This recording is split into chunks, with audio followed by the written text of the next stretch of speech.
I heard the door click. That soft, almost polite little sound it makes when it closes, not slammed, not forced. Just clicked shut. But it wasn't just him standing there. And in that moment, God, I still remember the way the air in the room changed. Everything around me felt louder. Like my heartbeat suddenly moved outside my body. Like the walls were listening. Watching. I was standing in nothing but my robe. Still damp from the bath. Skin warm, hair clinging to my back. I thought it was my husband, so I didn't flinch. I didn't rush. I didn't hide. But it wasn't just him. He was there too. His friend. And he saw me. He really saw me. Not in passing. Not with that awkward, accidental glance people apologize for. No. He paused. His eyes stayed. And here's the part one still can't wrap my head around. I didn't scream. I didn't cover up. I didn't say a single word. I froze. But not out of fear.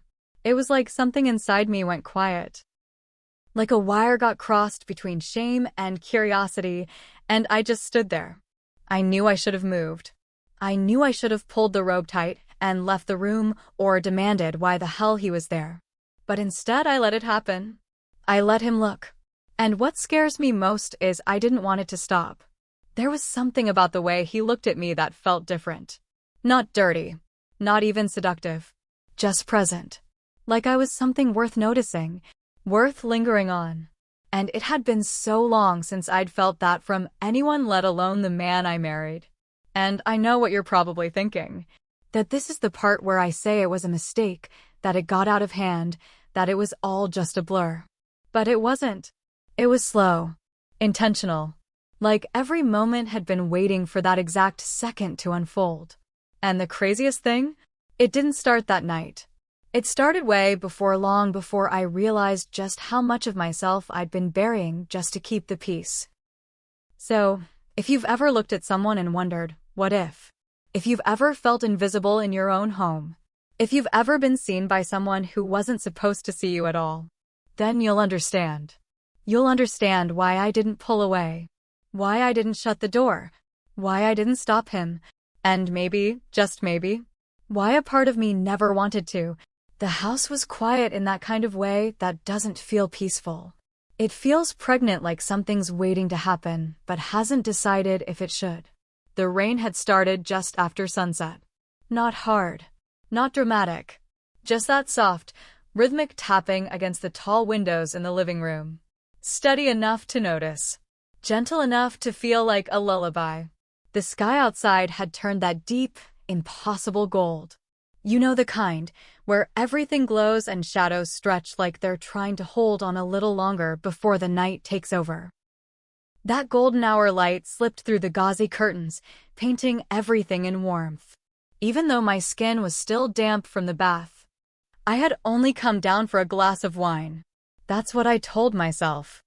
I could have stayed upstairs. Could have slipped into pajamas. Could have avoided being seen like that. But I didn't. I wrapped the robe loosely around me, not tight, not modest, just enough. Damp strands of hair clung to my shoulders and neck. My feet were bare. And there was still the soft scent of lavender clinging to me from the bath. That quiet kind of smell that stays with you, even when you're not sure you want it to. The hallway was dim, lit by a single lamp. And I heard them, my husband and his friend, in the kitchen. Their voices low, casual. The kind of low that told me they didn't know I was nearby. That's when I hesitated. Right there in the hallway. I could have turned around. Could have waited a few more minutes. But something in my chest moved. I don't know how else to explain it. It wasn't about looking good. I wasn't dressed for that. It wasn't about feeling confident. I hadn't in a long time. But something about that moment felt like a pull. So I stepped forward. Quietly. Not hiding but not announcing myself either. And I turned the corner into the kitchen, just as the light from the fridge cast a soft glow against the floor. That's when he saw me. Not my husband. Him. He had been reaching for something, wine, maybe. But he paused, and for a full second, maybe two, he just looked. And I felt it. The heat of his eyes before I even met them. Like his attention had weight. like it pressed against my skin. My husband didn't notice. He kept talking something about work, something about plans for the weekend, but I wasn't listening. Because everything in me was focused on the quiet exchange that didn't have words. That moment. He didn't smile, didn't shift awkwardly or glance away. He just held my gaze. Calm. Still. And I felt seen. In a way that wasn't rushed. In a way that wasn't just polite or expected. In a way I hadn't felt in a long, long time. It wasn't dramatic. There wasn't any music playing or thunder crashing outside. Just rain. Soft. Steady. Golden light. A half-finished glass of wine on the counter. And a silence that stretched long enough for something to slip through it. My husband turned to hand me the wine glass, completely unaware. I took it, said thank you, and kept my tone light. Casual. Like nothing had just shifted beneath the surface. But something had. I felt it in my spine. In the back of my throat. In the ache behind my knees. Because when he looked at me, he didn't just see my body wrapped in that robe. He saw everything. The boredom I carried in my bones. The longing I hadn't named. The hunger I tried to forget. And I wondered, had he always looked at me that way? Had I just never noticed? Or worse, had I noticed and chosen to pretend I hadn't? He handed me the wine glass like it was any other night. Like nothing had changed. My fingers brushed his for a split second, my husband's, I mean. But I didn't feel anything. No spark. No warmth. Just the stem of the glass, smooth and cool, grounding me in the middle of something I didn't understand yet. He barely looked up from his phone. I'll be out back in a minute, he said, scrolling. Can you show him the guest room? And, just like that sentence, that casual, ordinary sentence, opened a door I didn't know had been waiting to swing wide open. I hesitated. Just for a breath. But inside that pause, I felt everything. My robe was still loose. Damp against my collarbone. My hair hadn't dried. I should have gone upstairs. Thrown on something else. Something safe. But I didn't. I turned to him, my husband's friend, and he was already looking at me. Still. Like he hadn't stopped looking since I stepped into the room. I gave a small smile. Reflexive. One of those polite, practiced smiles that you give someone when you don't trust what's underneath. It didn't reach my eyes. I think he noticed. I started walking down the hallway slowly, each step softer than the one before. I didn't ask him to follow. I didn't need to. I could hear him behind me. His footsteps measured. Quiet. There was no talking. Just the sound of the floor creaking under our weight, the hush of the rain outside, and my own pulse echoing between my ribs. My fingers grazed the light switch at the end of the hall, but I didn't flip it. The house was dim. Moody. Only the faint glow from the hallway behind us touched the walls now, stretching our shadows forward. And I could feel him watching the way my robe moved as I walked. The curve of my back. The sliver of thigh when the hem lifted just enough with each step. I should have felt self-conscious. But I didn't. I felt aware. Not embarrassed. Not bold. Just deeply, fully aware of my body, of his presence, of the air between us that felt thick and alive and full of questions neither of us dared ask yet. When we reached the door to the guest room, I stopped. Placed my hand gently on the knob. Turned halfway toward him, eyes lowered before I let them lift. This is it, I said, my voice quiet. But even as I said it, I knew I wasn't talking about the room. Not really. He stepped closer. Just a little. Not enough to touch. Just enough that I could feel his breath disturb the damp strands of hair at my neck. And I asked myself, why is he looking at me like that? Like I was a version of myself I hadn't met yet. Like I was someone worth being studied. Like he wasn't just seeing the woman standing in front of him in a robe, but the ache beneath my skin. The silence I'd been carrying. The softness I'd forgotten I had. I opened the door, stepped aside, and let him walk in. He passed so close I could feel the heat of his arm. But he didn't touch me. Not yet. And I didn't move away. I just stood there, fingers resting lightly on the edge of the doorframe, wine glass untouched in my other hand, and watched as he walked into the dim room and turned to face me. No words, just that look again. The one that undid something quiet inside me, the one I hadn't felt in years. And in that moment, I knew. Whatever this was, whatever had started when I came down those stairs, wasn't over. It had only just begun. I didn't ask where we were going. Not out loud. Not even in my mind. Because somehow it felt better not to ask. Like naming it would make it smaller. Too defined. Too clean. And this whatever this was wasn't clean. It was messy and quiet and humming underneath my skin like something ancient finally waking up. He stepped inside the guest room, but neither of us said a word. He didn't close the door. And I didn't walk away. I stood there, wine glass in one hand, the other still resting lightly on the edge of the doorframe. Breathing slower, shallower, listening for any sound from the backyard, my husband's voice, footsteps, a reason to stop. But there was nothing. Only the soft thrum of rain outside. And the weight of this. He looked at me like he wasn't sure what would happen next. But he wasn't nervous. He was still, present. And then without speaking I turned, walked away from the door. And he followed. I led him slowly back through the hallway, past closed doors and old photo frames and a mirror I didn't dare glance into. The light was dim. Only one sconce halfway down the hall was flickering softly, just enough to cast gold across the floor, catching little things. The curve of my hip beneath the robe. The shine of the wine glass still untouched. The shadow of him behind me, getting closer. The floorboards creaked in that familiar way, soft, tired sounds that marked every step. But this time, they didn't feel comforting. They felt like secrets. Like each step was telling the house, something's happening. The air between us changed. It got warmer, thicker. Like the space was shrinking even though neither of us had moved faster. He didn't touch me. But there were moments, barely there, instants where his hand almost brushed mine. Where our arms nearly grazed. Where I could feel him beside me without needing to look. And the hallway, God, that hallway, it felt longer than usual. Like it didn't want to end. Like the house was stretching it out just to make this last a little longer. The lights hummed faintly. I could hear the sound of his breath now. Slower than mine. Steady. And me? I couldn't even trust my own footsteps. It felt like I was floating. Walking through something I wouldn't be able to explain later. Every inch of me was awake in a way I hadn't felt in years. Not just turned on, but turned toward something. Something that felt like danger, but also like home. Something that felt like it had been waiting for me to notice it. And still, neither of us said anything. Because there was nothing to say. Words would have made it real too soon. Would have broken the spell. So I kept walking.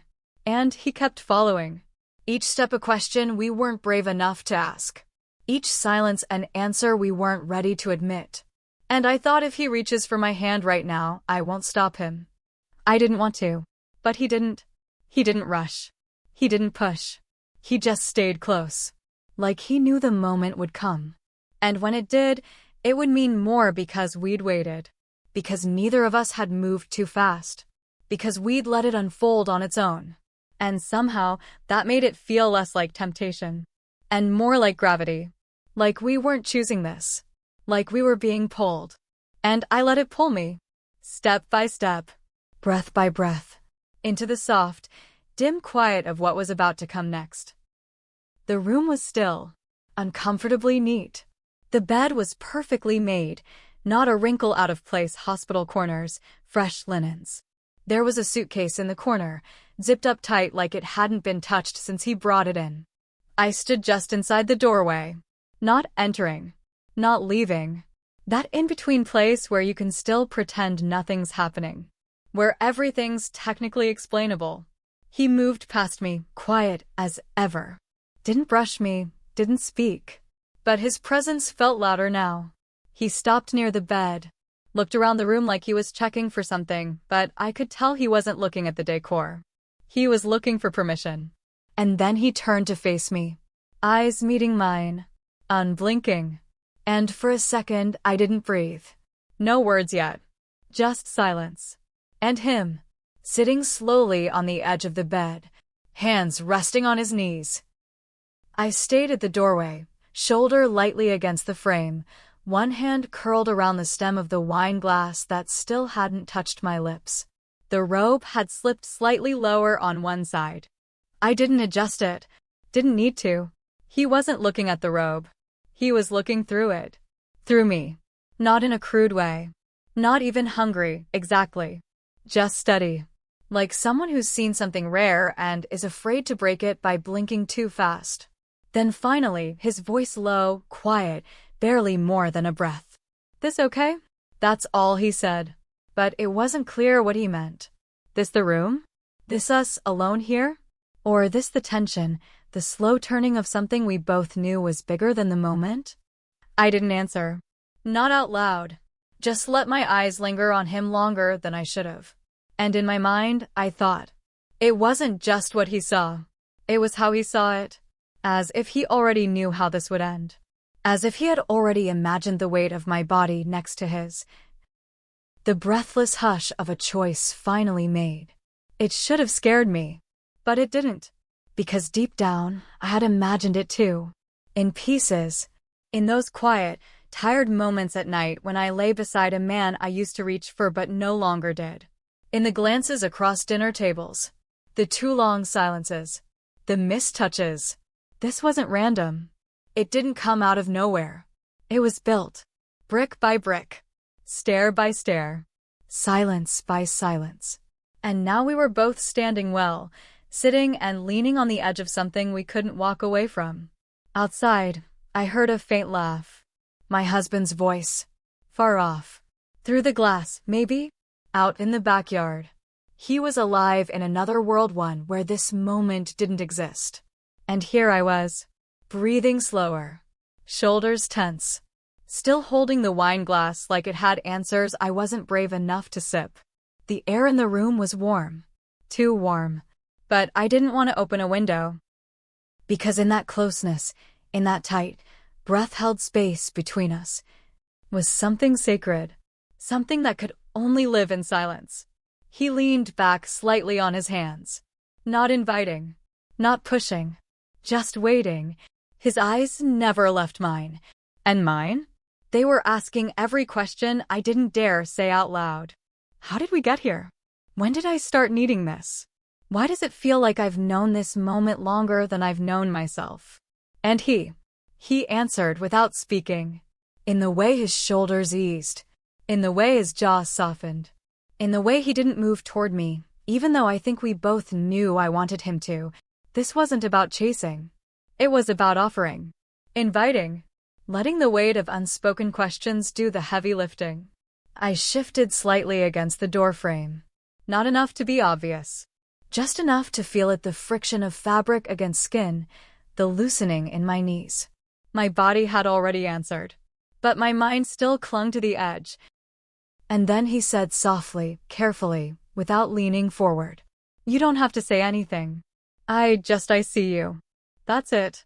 For words I hadn't heard in years. I see you. And just like that, the part of me I'd kept hidden stepped forward. Not with words, but with stillness. With the kind of silence that only comes before something true. I stepped inside. Not all at once. Not boldly. Just a quiet, gradual move, one slow foot in front of the other.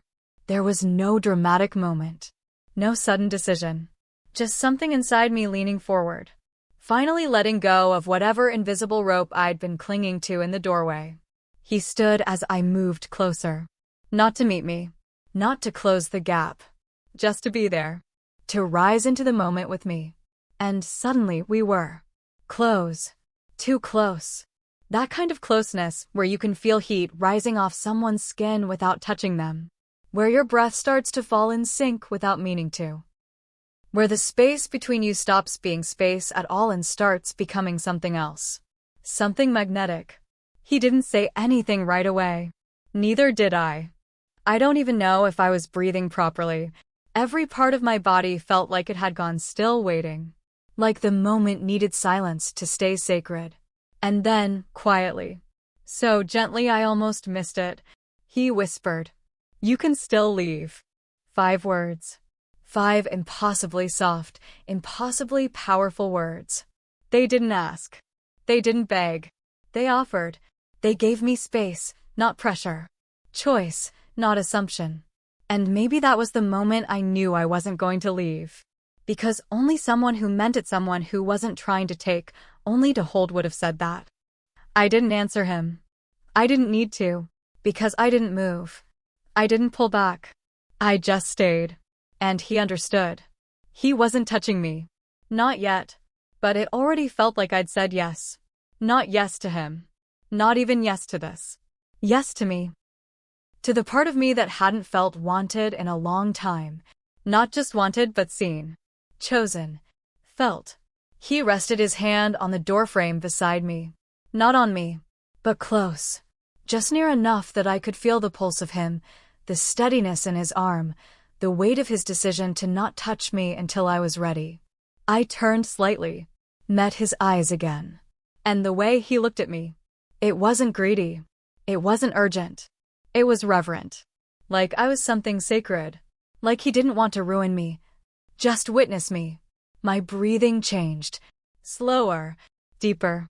My chest rose just enough to brush the silk of the robe against my skin. Cool against warmth. A reminder that I was still half wrapped in something that used to be just for comfort, and now felt like invitation. His eyes flicked, once, to the neckline. But he didn't linger. He was watching me. My face. My breath. My choice. And there was something in that gaze that didn't ask, "Can I?" It asked, "Are you with me?" And I was. God, I was. But still, neither of us moved first. We were inside a moment that didn't need to be rushed. It was already everything it needed to be. The tension wasn't in what might happen. It was in what already was. The air between us hummed, full of breath and maybe and don't go. I could hear the faint sound of my husband's voice again. Still far off. Still elsewhere. And I realized. I didn't feel guilt in that moment. Not yet. What I felt was permission. To want. To feel. To be looked at with intention instead of obligation. He moved just slightly closer. A tilt of his head. A barely there shift of his body. Still not touching. But I could feel him. Like the space between us had turned into skin. I leaned in. Not enough to make contact, but enough for him to know the answer to the question he hadn't asked. And that was it. A shared breath. An invisible yes. The moment just before. And in that pause, I felt more alive than I had in years. His fingers grazed the inside of my wrist. Barely. So softly it almost could have been the air. But it wasn't. It was him. And I felt it everywhere. That single, fleeting touch. Sparked something under my skin. Not fire.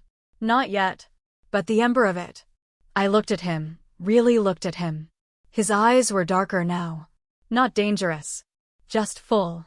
Full of all the things neither of us had said out loud. Full of questions. Full of restraint. He didn't grab me. He didn't pull me in. He just waited. And I think that's what undid me more than anything. That patience. That reverence. That pause. So I didn't pull away. I couldn't. His hand hovered again closer now and then. Finally, he touched me. Fingers at the side of my arm, slow and careful, like I might disappear. My skin reacted before I did. Goosebumps. A slow breath out of my lungs. The kind of exhale you make when you've been holding your breath for far too long. Then, he leaned in. I didn't move. I didn't blink. I just let him come closer inch by inch. Our foreheads almost brushed. Our noses nearly aligned. And then, he kissed me. Not wildly. Not hungrily. Just once. Brief. Restrained. But electric. Like the room had tilted on its axis for one suspended second. His lips were soft. Warmer than I expected. But still careful. He wasn't claiming me. He was asking without words. And that restraint.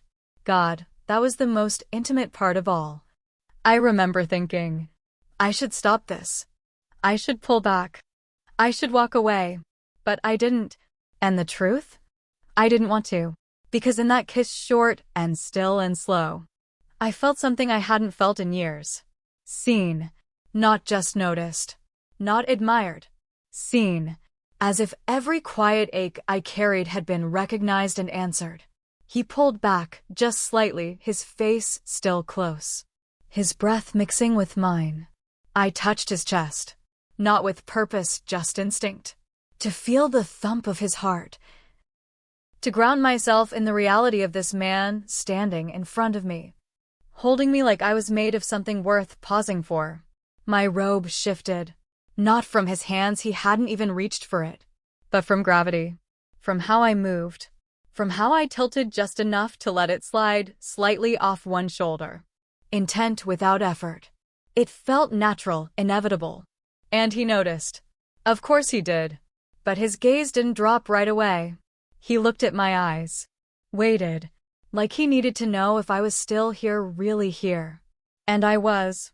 I wasn't thinking about my husband. I wasn't thinking about right or wrong. I wasn't thinking about betrayal or guilt or consequences. I was thinking about the warmth of this man's skin. The way his hand now cupped the side of my face like it was the most precious thing he'd ever touched. The way I was choosing this. Every breath felt louder. Every second stretched. He leaned in again. This time slower, this time deeper. The second kiss lingered. It built gently. Not passion exploding, but intimacy deepening. His hand moved to my waist. Still outside the robe. Still asking without asking. And I leaned into him. Not for balance, but for belonging. I felt the robe slip a little more. Still, he didn't reach. Still, he didn't pull. Everything that moved was moved by me. I tilted my head, gave him more space to trace his lips along the line of my jaw. And I whispered barely, not even meaning to. I forgot what this felt like. He paused. I could feel him listening. I could feel him hearing that. The ache in it. The loneliness beneath it. The truth wrapped inside it. He didn't answer with words. He just kissed the space beneath my ear. Tender, not possessive. Like a thank you. Or a me too. His thumb traced the edge of my ribs. The silk of my robe giving way to skin. Soft and unhurried. I closed my eyes. Let my body feel what my mind was too full to think through. Let myself want without shame. Let myself receive. Not just his touch. His attention. His stillness. His knowing. And somewhere in the quiet between those breaths, I realized something. This wasn't just about attraction. It wasn't just about being wanted. It was about being understood.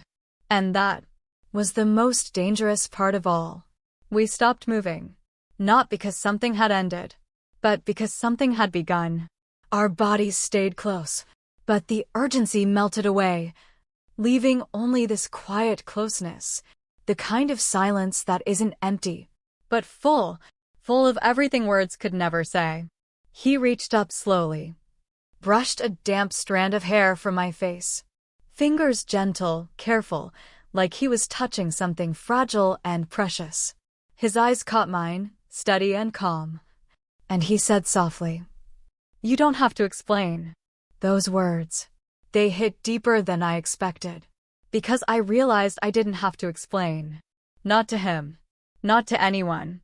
I didn't know how to put what just happened into words. Maybe I never could. It wasn't lust. Not really. It was something quieter. Something softer. Something that pulled at the parts of me I'd hidden away. It felt like coming home, but to a version of myself I hadn't known I'd left behind. Like I was meeting the real me again. The me that didn't live for appearances or rules or expectations. I placed my hand over his heartbeat, just like that without thinking. A way to hold on to this moment. To feel the steady rhythm beneath my fingers. To remind myself I was here. Really here. And not lost. The silence wrapped around us like a soft blanket. Not awkward. Not heavy. Peaceful. Like the world outside had fallen away and left only this. No judgments. No rush. No what-ifs. Just us. And in that stillness, I realized how tired I was of pretending. Tired of hiding how lonely I felt. How much I'd forgotten what it was like to be seen. To be truly held. He didn't say anything else. He didn't have to.